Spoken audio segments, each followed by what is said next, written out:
चामोर्शी तालुक्यातील भेंडाळ गावात एकीकडे पिण्याच्या पाण्यासाठी महिलांना व ग्रामस्थांना वणवण भटकावे लागत असताना दुसरीकडे भेंडाळा बस स्थानकाजवळील एका चप्पल दुकानासमोरील उंच व्हॉल्वमधून सातत्याने पाणी गळत असून दररोज हजारो लिटर पाण्याचा अपव्यय होत असल्याचं समोर आलंय।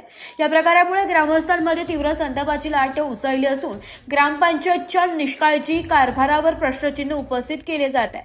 स्थानिक नागरिकांच्या माहितीनुसार अवघ्या 15 दिवसांपूर्वी गावात पिण्याच्या पाण्याची तीव्र टंचाई निर्माण झाली होती। पाण्याचा एक खड्डा भरण्यासाठी महिलांना आणि ग्रामस्थांना मोठी पायपीट करावी लागत होती।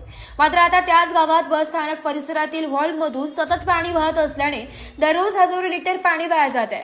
ही गळती अनेक दिवसांपासून सुरू असून संबंधित यंत्रणा आणि ग्रामपंचायतीचे याकडे दुर्लक्ष होत असल्याचा आरोप ग्रामस्थांनी केलाय।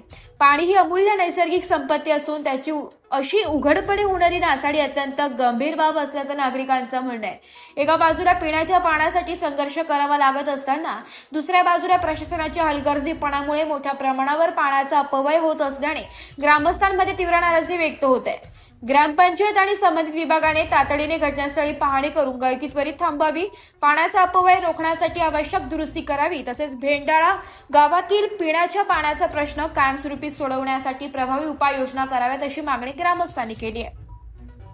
एस मराठी न्यूज साठी तालुका प्रतिनिधी विजय लाड, चामोर्शी।